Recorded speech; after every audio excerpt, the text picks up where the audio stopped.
Hello,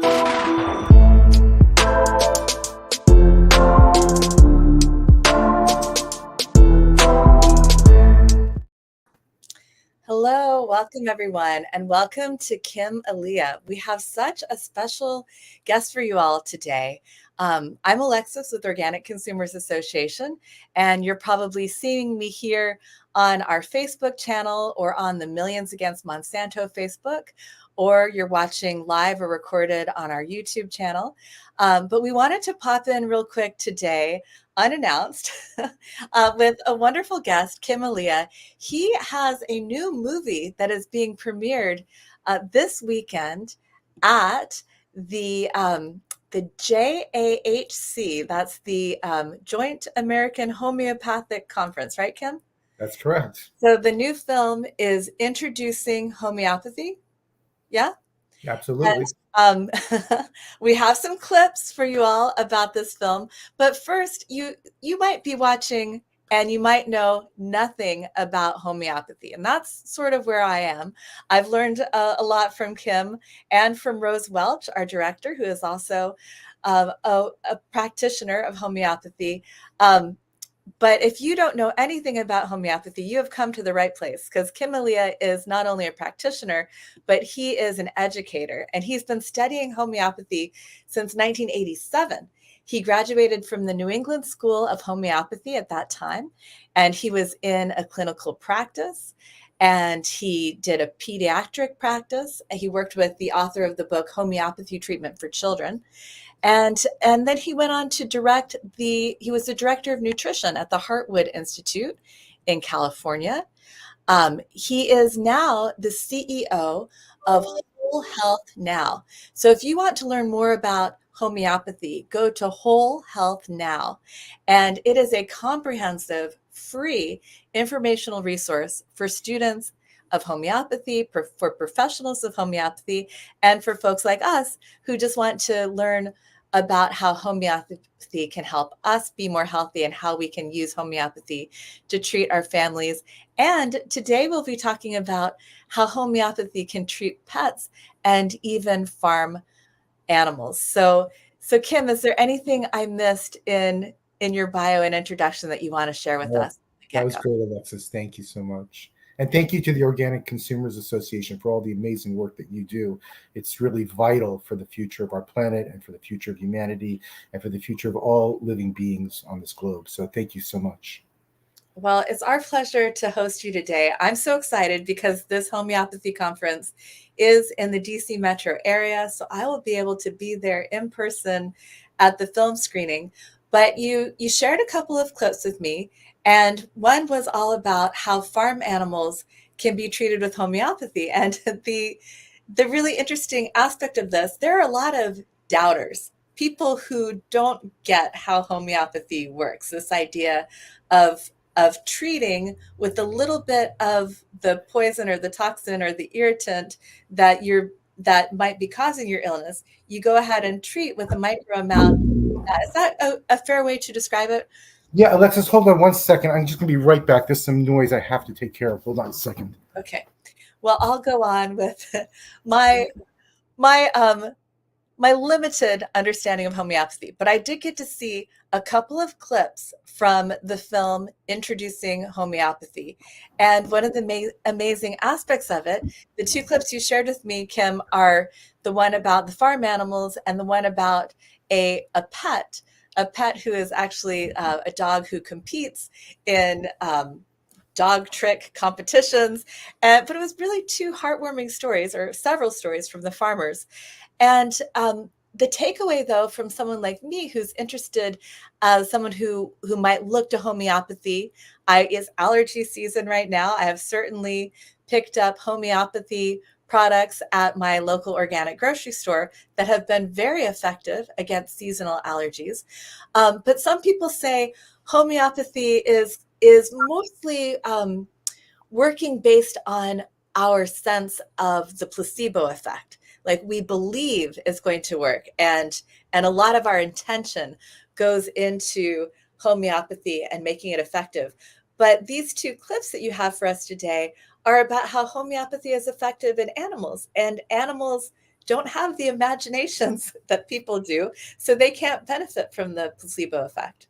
Yeah, I'm glad you brought that up, Alexis, because actually, very early on in the film, we address the placebo effect as it relates to homeopathy. We actually interview a medical doctor from UC Davis, who's an expert on the placebo effect, and she actually showed through studies that homeopathy is more than just simply the placebo effect. The placebo effect works in all systems of medicine, even surgery. But generally, the placebo effect will have about a 30% success rate. But in homeopathy, we're getting 80, 90% success rate. And Wow. that cannot be attributed to homeopathy. And as you correctly mentioned, when you give it to animals or farmers use it to increase crop yields or the health of their livestock, again, you can't attribute that to the placebo effect. So there's no question, in my mind at least, that homeopathy is significantly more than the placebo effect. And this has been demonstrated in a variety of ways through the use of homeopathy in children, the tremendous success that homeopathy had during the ravaging epidemics of the 19th century, cholera, malaria, um, all kinds of different types of epidemic diseases for which homeopathy had tremendous success. You know, the mortality rate of those diseases under conventional treatment was about, 50, 60%. Homeopaths were having mortality rates of 2 to 3%. And Mm. again, you cannot attribute that to simply the effect of placebo. Yeah. Another topic that you've covered with us in the past, and if you're watching on Facebook, you can see my past interviews with Kim Elia on our Facebook videos page. I encourage you to check them out. We met first at the beginning of the pandemic, right? In early 2020. And Correct. we talked about how homeopathic doctors were figuring out remedies for COVID. Do you want to talk a little bit about that? I found that fascinating. Yeah, absolutely. Well, I'll just share a quick story with you. I mean, there are many different, one of the problems, of course, is they wanted to get emergency use authorization. So they basically panned any type of therapeutic approach that could potentially be effective in dealing with COVID-19. And even things like, getting outside and getting sunshine so that, you produce vitamin D, which we now know has direct correlations to risk factors associated with COVID-19 and many, many other things. But homeopathy was tremendously successful in addressing COVID-19. We basically didn't lose anybody. I mean, everybody who went under homeopathic care just got well, basically. And it was even more successful than things like ivermectin or hydroxychloroquine. I mean, we really had basically 100% success rates. And I have an interesting story. A friend, a colleague of mine, a medical doctor who's in his early 80s, contracted COVID-19. And he tried everything. He tried ivermectin, hydroxychloroquine, and he was rather sick. His oxygen levels went down to the low 60s. Oh, gosh. That's really bad. And they were ready to put him into hospice. And he called me up and basically said, I'm on my way out.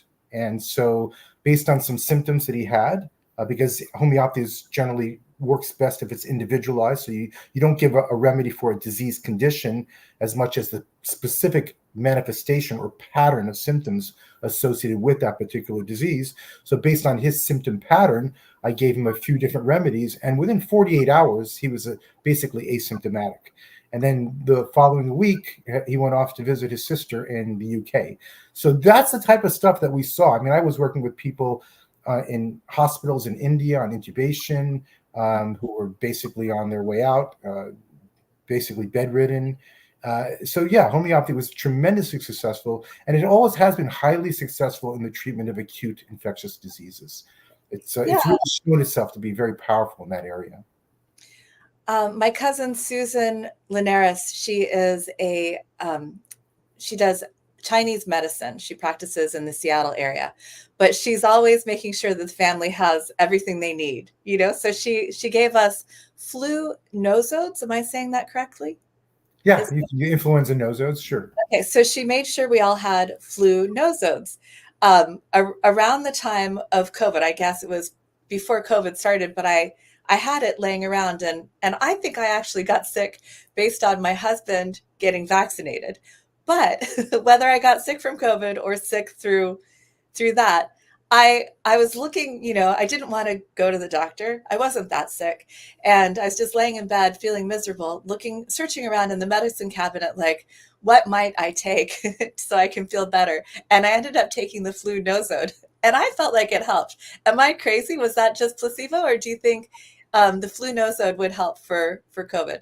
Well, let me first of all address the comment you made about your husband getting vaccinated. I wouldn't even call it vaccinated. I would, because it's really a gene therapy more than anything else. But getting the mRNA jab, and then you getting exposed to that, and then somehow making you sick. Just so you know, that's actually in the Pfizer documentation. I think it's on page 17, where they actually talk about pregnant women not getting into contact with people who've recently been jabbed. So this is in their own records, and it's not. I know it sounds crazy, but it's documented, and we have lots of evidence for it right now. What you took, a nosode, for people who are not aware, nosode is a homeopathic remedy that's prepared from a disease discharge or disease substance in the body. So we can prepare remedies from gonorrhea or syphilis or from influenza or measles or any of a variety of different types of diseases. And those can be used prophylactically or therapeutically, and they can definitely have an effect. They won't necessarily work as well as the individualized remedy, where you base the remedy prescription on the symptoms that are generated in that particular disease. Because not everybody, for example, who had COVID-19 expressed the exact same symptoms. Yes, lots of people lost sense of smell and sense of taste. But other than that, there were lots of different ways of that disease being expressed, and also the disease, the virus, if you believe in viruses, which I do, but the virus evolved over, it's a retrovirus. Retroviruses, coronaviruses mutate very quickly, and so they adapt to their environment. And the early expressions of COVID-19, for example, in Iran and other parts of the world, were rather different than when it was expressed here in the United States. We have what's called the genus or genius epidemicus, which is a remedy which covers the largest number of people who have a particular condition. And generally speaking, that genus or genius epidemicus will help most people. In the United States, at least in the early stages of COVID-19, that remedy was Brionia alba, and most people responded very, very well to that. But again, certainly using a nosode prepared from the disease itself can be effective, and oftentimes when you don't know what the genus or genius epidemicus is, you can use that in lieu, and like you noticed, yeah, probably did work for you. Yeah, it was like based on the symptoms.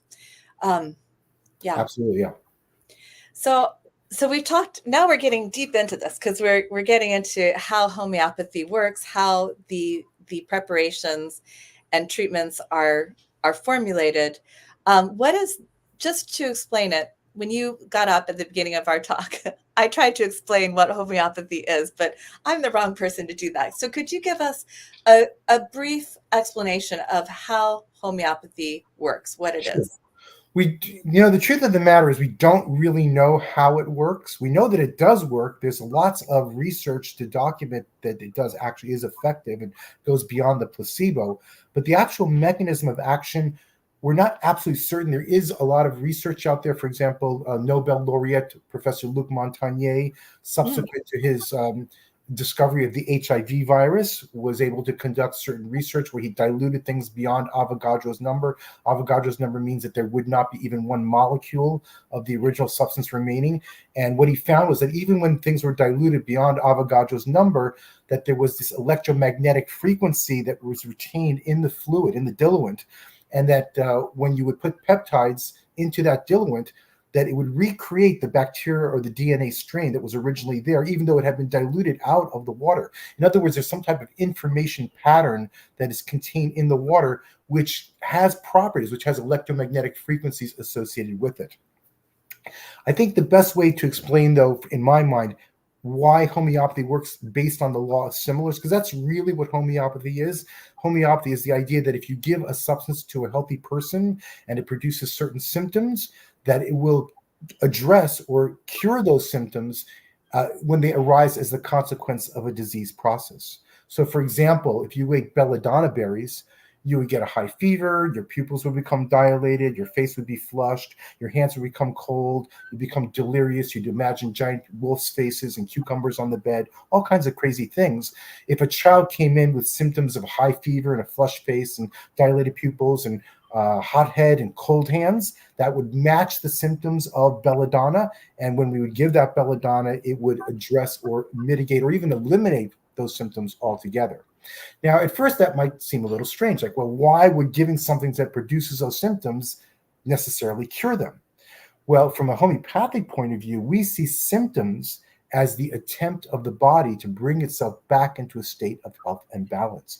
So, for example, if you eat a poison, how will your body respond? Well, you'll get fever, diarrhea, perspiration, vomiting. All of those symptoms are the attempt of the body to get rid of that poison. If you go to a conventional doctor, he's going to give you something to stop the diarrhea, to stop the fever, to stop the perspiration, to stop the vomiting. But that's working against the direction that the body was naturally moving. Homeopathy, by giving very small doses of these very substances found in nature, stimulates the life force, the energy, the immune system of the body to go in the direction that it was attempting to go in, but which it wasn't able to on its own successfully overcome the disease. Wow, very cool. One of the interesting things for our members, we have a lot of campaigns against Monsanto, which is now Bayer, and the problem of glyphosate-based herbicides, those Roundup herbicides that have been used now for, I guess, going on 30 or 40 years, maybe even a little bit longer, but they are the most used herbicides of all time in history globally. And we have areas of the United States where you really cannot avoid exposure to glyphosate. It's in the air, it's in the rain, it's in the soil, it's in the water, of course. And I understand that there are some homeopaths who have been looking at remedies for detoxifying from glyphosate herbicide. Can you tell us a little bit about that? Yeah, absolutely. And I would just say that although glyphosate is a very toxic substance and affects the microbiome of the intestinal tract and has all kinds of deleterious effects in our environment, that actually the worst chemical in Roundup is POEA, polyethoxylated phosphoamine. Right. Yeah. And because if you take a plant, and I'm not saying glyphosate is a real problem in and of itself, but POEA, polyethoxylated, is even significantly worse. And the way that Monsanto and now Bayer got around it is they didn't list it as an active ingredient, so it kind of got under the radar, and nobody even noticed about this POEA. But if you take a plant and you put glyphosate on it, you'll see that it will weaken that plant, eventually kill it. If you put POEA on it, it destroys that plant within just a matter of like 24 hours. So that's a whole ruse that got implanted into our culture, and everybody talks about glyphosate and they don't talk about POEA. But aside from all of that, yeah, absolutely, you can use homeopathic remedies to address all kinds of various health issues. You can even use glyphosate or POEA in potentized form, so that there's actually no material substance of it, and you can actually give that to people, and you can address various types of health issues through that. And I'm glad you mentioned that, because one of the things about homeopathy is actually being used right now to increase crop yields and even the nutritional value of the foods that are being grown. So my background is in nutrition, and to me, this is an essential part of what we do to help people get healthier and help animals get healthier. Homeopathy is an adjunct really to good nutrition and healthy soil, and getting away from the NPK revolution and good biodynamic farming practices or permaculture. These are essential to the health of the planet and the health of humanity and the health of all living beings on this planet. So we do discuss this quite extensively in the film, introducing homeopathy.com. And maybe we could show, this is a good segue to show that clip with the farmers, where we can see a little bit about that. So if we could show that might be a good place to do that. On homeopathy and the treatment of human diseases. There's a very interesting and compelling body of evidence in the use of homeopathic medicine and our nanodoses in the treatment of crops, and also in fish farming. What's interesting about the body of evidence on crops is they found that it not only improved and increased crop yield, but improved and increased the nutritional content in the crops, and did so without the use of pesticides. The German government is presently doing an evaluation of how to use homeopathic medicines to reduce the need for antibiotics in farm animals. In many countries, farmers are not allowed to use the animals for meat if too much antibiotic use has been done. So farmers are looking to homeopathy as a way of reducing the antibiotic needs and thus providing safer and healthier foods. More importantly, it suggests that homeopathy might have a really strong role to play instead of toxic pesticides, and really contributing to sustainable farming in the future. What we commonly notice is that when farmers first start using homeopathy, they can be very keen and the level of homeopathic use goes up and up and up. What we also then notice as they do that is often the need for drugs for crisis management starts to go down because the animals are inherently healthier. We then get a final stage to this process, which is where the use of homeopathy often starts to go down. And I asked the farmer, well, why do you find you're using less homeopathy? He says, Chris, that over the years we found our animals are getting healthier and healthier, and the need for any intervention, be it conventional or homeopathic, becomes less and less and less. They can actually go to the data, they can go to the numbers and say, look, I used to do it this way, and these are the results we get. We've now started incorporating homeopathy, and we got a much better set of results. And they can show you the data, and it's really inspiring to see farmers doing that. Certain types of infectious disease that sheep are prone to, there's one particular one called ORF, and we know that can be a real nuisance of a disease that affects the muzzle of the lamb and the teat of the ewe. It's a virus infection and it's difficult to control. There are conventional approaches which can sometimes be useful. What we find is when you use homeopathic remedies to approach that, the levels of that disease go down significantly, almost to zero, on many sheep farms, and I've seen that repeated many, many times. If you're treating a group like this, then you might put a remedy into the water trough so that water then becomes medicated with the homeopathic frequency, so that when the animals drink that water, they then get a dose of remedy.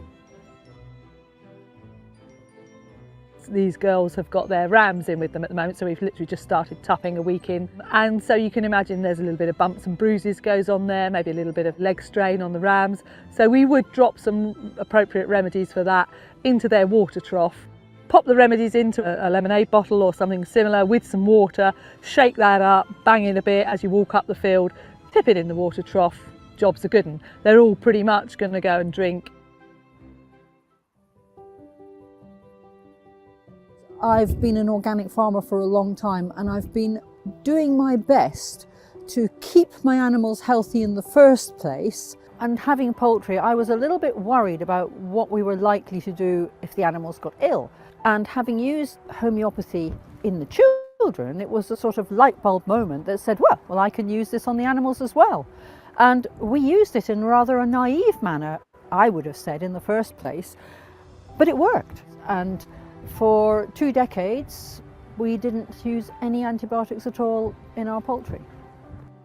Antibiotics have been lifesavers for many, many decades. And in the battle against infectious disease, where bacteria come in and create contamination of a wound or infection within the whole body, then they can make all the difference between that patient living or dying. So they're fantastic as far as it goes. However, bacteria have been around for millions and millions of years, and they're survivors. And so what happens is that the bacteria, they mutate. They mutate and they find ways to be resistant to the chemical that is the antibiotic. And because bacteria multiply so very, very fast, this resistance spreads very, very quickly. When we use antibiotics, it's a necessity. We've gone away nowadays from using antibiotic therapy when we dry cows off. That in itself has caused a lot less issues.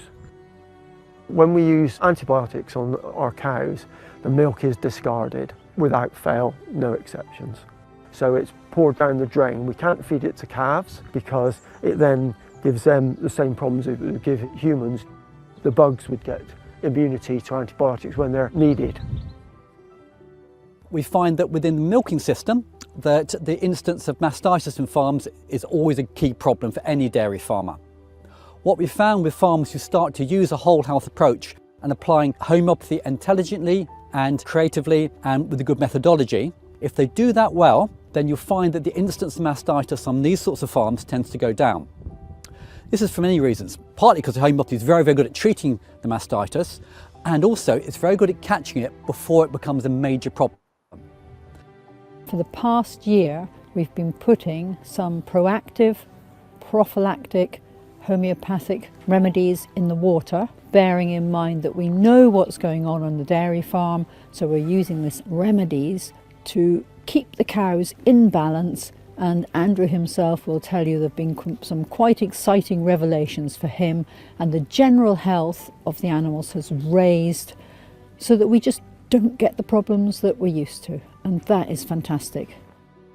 A lot of the results, if you compare them year on year, you notice subtle but significant improvements. One of the things that we have really noticed this year is we've had an awful lot less cases of milk fever, and I've literally put the bottle into the vein, put the bottle under the skin, slapped her backside, and she's got up. And I've not seen that in my 38 years. So we've had 3 cows with milk fever this year, and all 3 cows were up within 10-15 minutes. The things we've targeted, like the milk fever, like mastitis and lameness, because we can look back at records from last year, we've seen an improvement. We farmed for quite some time, always milking cows, getting frustrated with putting antibiotics into cows and nothing getting cured. With the use of homeopathy, I've started to be a lot more calmer. I feel more in control. I think, okay, yeah, there's a problem, but I can deal with this. And I don't need to call anybody else right now. I think I know what I gotta do. We basically looked at our last 5 years' cost on this farm. The vet and medicine cost has been so high. Looking at it from the last 1.5 years, we cut it right down in half. Budget is always a consideration on a farm, and the bottom line is always important. There's always going to be one cost or another. If we can support farmers in having healthier livestock, where they don't need to spend so much money on crisis management, and they can focus on keeping the animals healthy, then there's an opportunity for that budget to go further. Homeopathy definitely has a place to shift the way that that budget on the farm gets spent, so that less goes on the emergencies and more goes on the preventative stuff, so the animals can be happy and healthier and more productive in the long run. Everything started to fall in place. Costs started to get less, and then fertility was going up. We had actually more cows which were healthier, so we didn't have to kill so many cows. All the figures started to stack up, and actually we were starting to do better than we did before. So if you look at the breeding cycle, there's a whole lot of remedies you can use in and around the time of birth. And if those remedies are used well, then farmers consistently find they have a much lower incidence of birth intervention. They'll often find these animals will give birth during the day rather than at night time.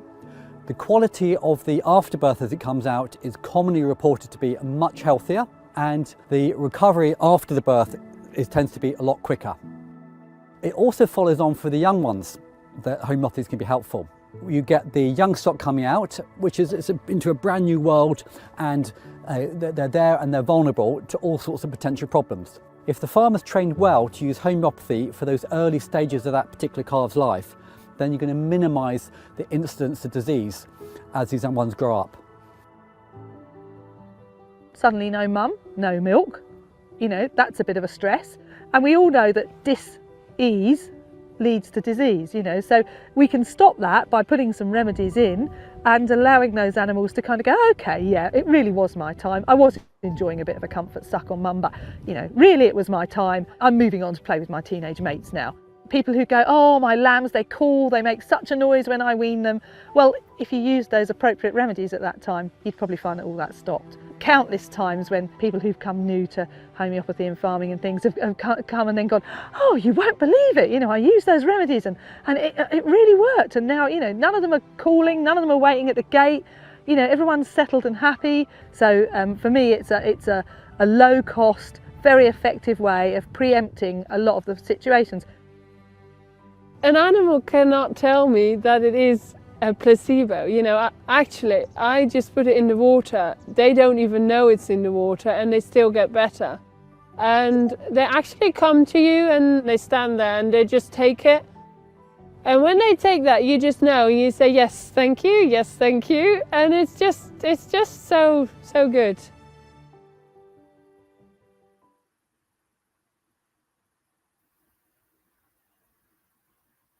I can't hear you, Alexis. I think you're muted. Yes, I did mute myself. Thank you. Yeah, I love that. I cannot wait to see this film. So, before we start talking about the content, let's remind everyone that this film is being shown in Virginia, in Northern Virginia, at the Joint American Homeopathic Conference. But you don't have to be part of the conference to see the film. You can buy a ticket at introducinghomeopathy.com, correct? Yeah, so yeah, introducing, and then homeopathy is spelled HOMEOPATHY.com.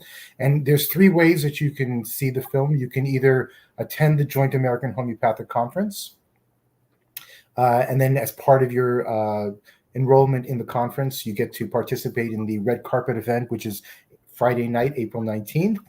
There'll be a red carpet event. A lot of the people who have been interviewed in the film will be there. The director will be there, the co-directors, the executive producer, producers, script writers, all those people will be there. So it'll be quite exciting. And then there'll be a short presentation before the film, the showing of the film, and then a question and answer session right after the film. So that's, I think it starts around 5:30 p.m. Friday night, April 19th. And again, if you attend the Joint American Homeopathic Conference, you get to attend that event. There'll be hors d'oeuvres and popcorn available and an open bar. If you're not a homeopath and you don't want to attend the Joint American Homeopathic Conference, you can participate live in person.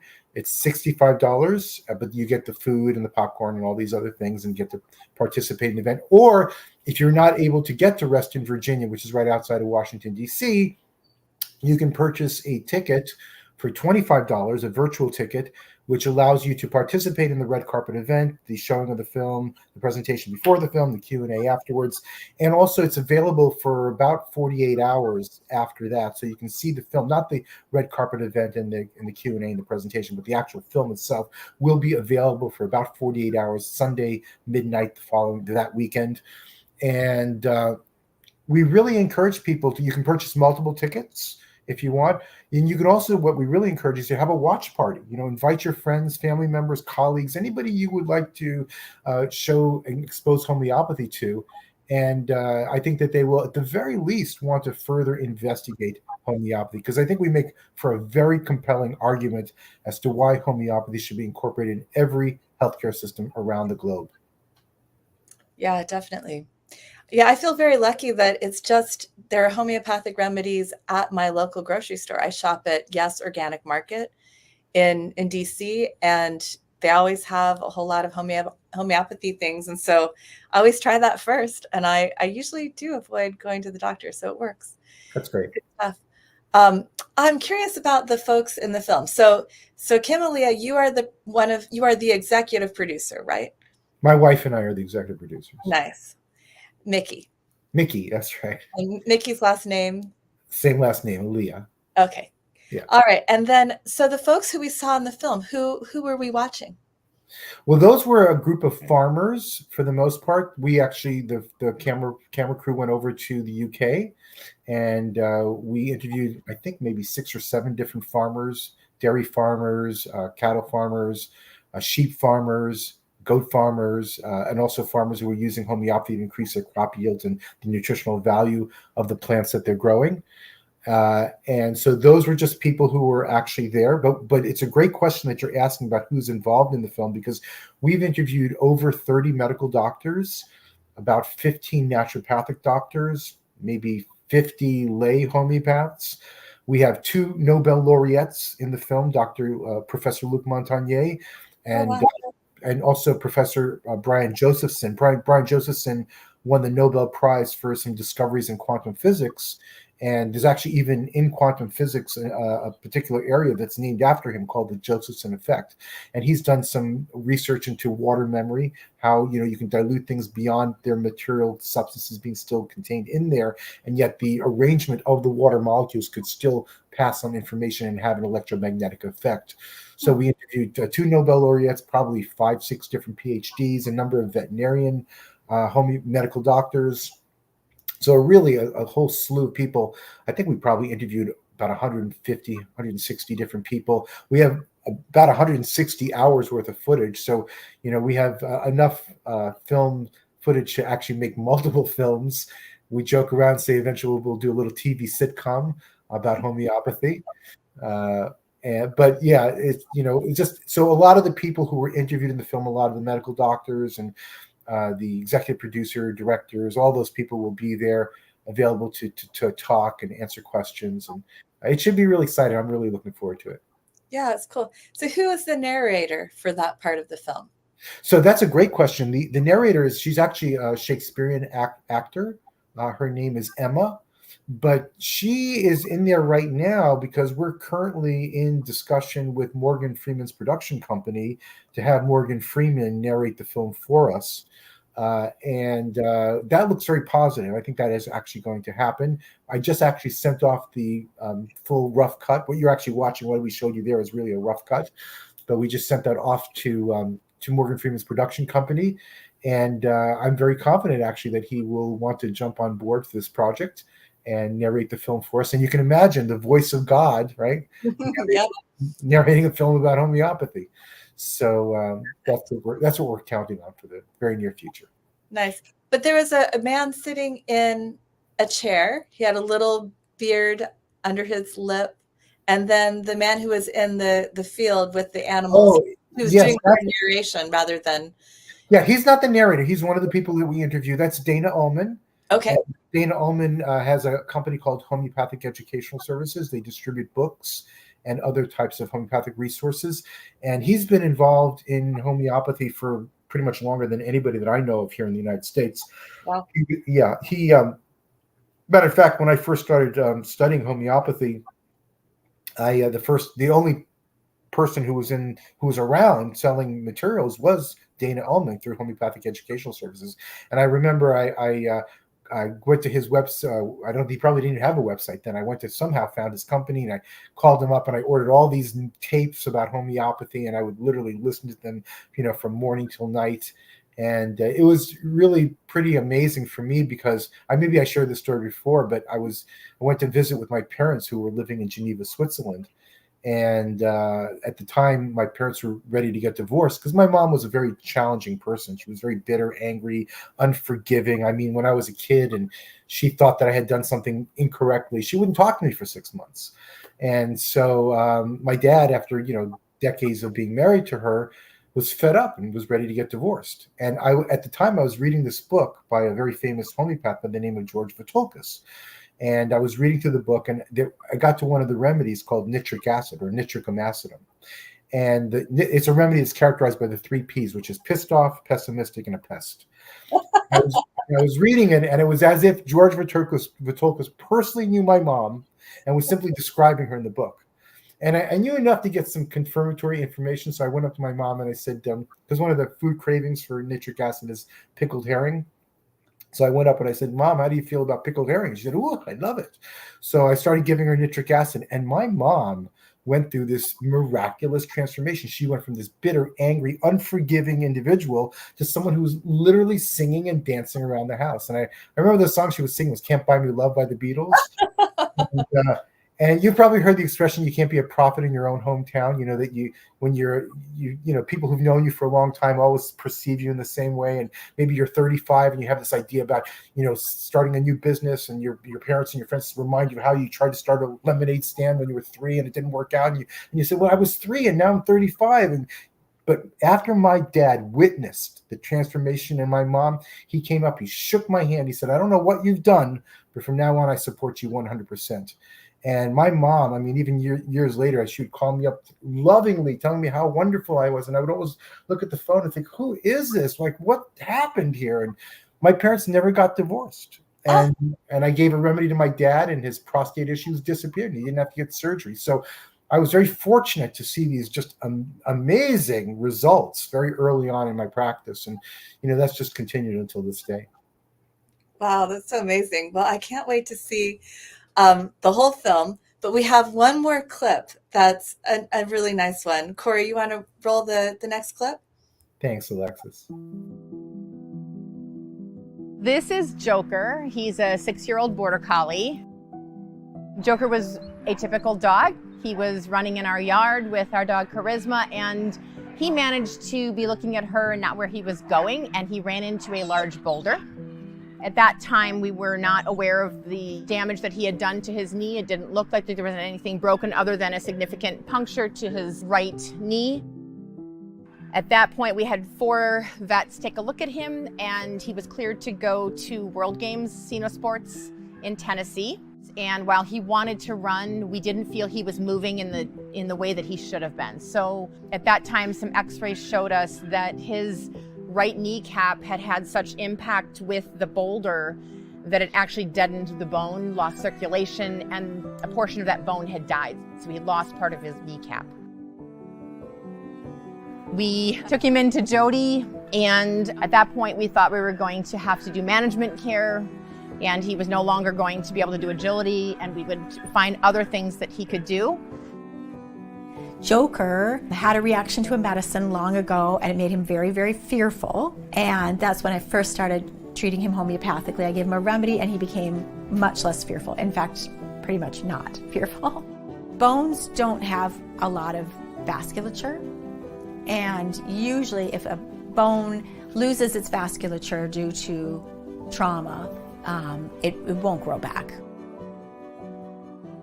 Animals don't have a placebo effect. The placebo of just being kind to them doesn't fix these diseases. It doesn't get kidney failure to resolve. It doesn't get heart disease to get better. It doesn't get a lame animal to start walking. But when I give the correct homeopathic remedy to them, all of these things can be resolved. I would never guarantee that, but what I can say is that if we give the right remedy, they get better.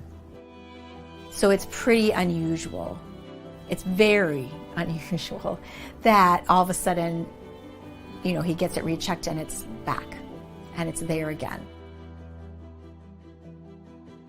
Through homeopathic and being able to work with him, Joker regrew his kneecap. To me, that is amazing and nothing short of a miracle. He, since then, has made the world team with my daughter and the junior team twice. And he was competing last year in Finland as well and took 4th. That is unbelievable given what he had to come back from.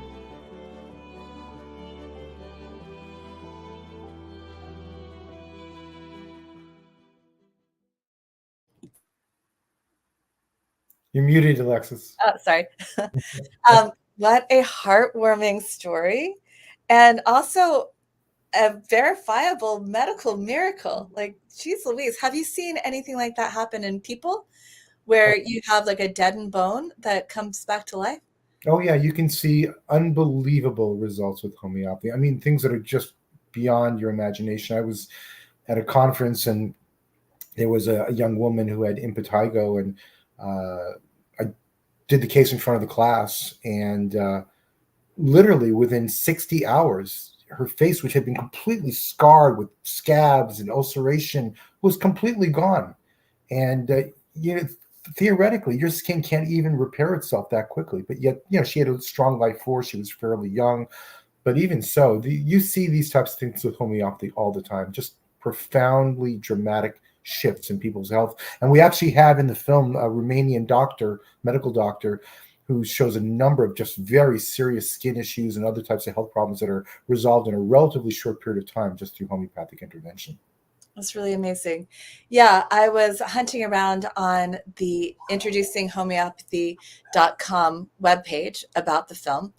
And there's a presentation that you did, Kim, in 2022. And I highly recommend everybody going to check that out. Slide presentation, but really fascinating stories, including photographs of the little girl with the horrible scab on her face. I showed that on that. Yeah, absolutely, yeah.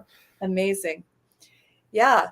So I'm super excited about this. I don't think we've mentioned that you can watch the film online. You have to sign up by Thursday this week. So that is the 18th, Thursday the 18th, by noon Eastern time. But if you sign up by Thursday at noon, then you can buy a ticket to watch the film, and you can watch it at any time, during this weekend. So what other plans do you all have for getting this out there? How can we help to spread the word about this?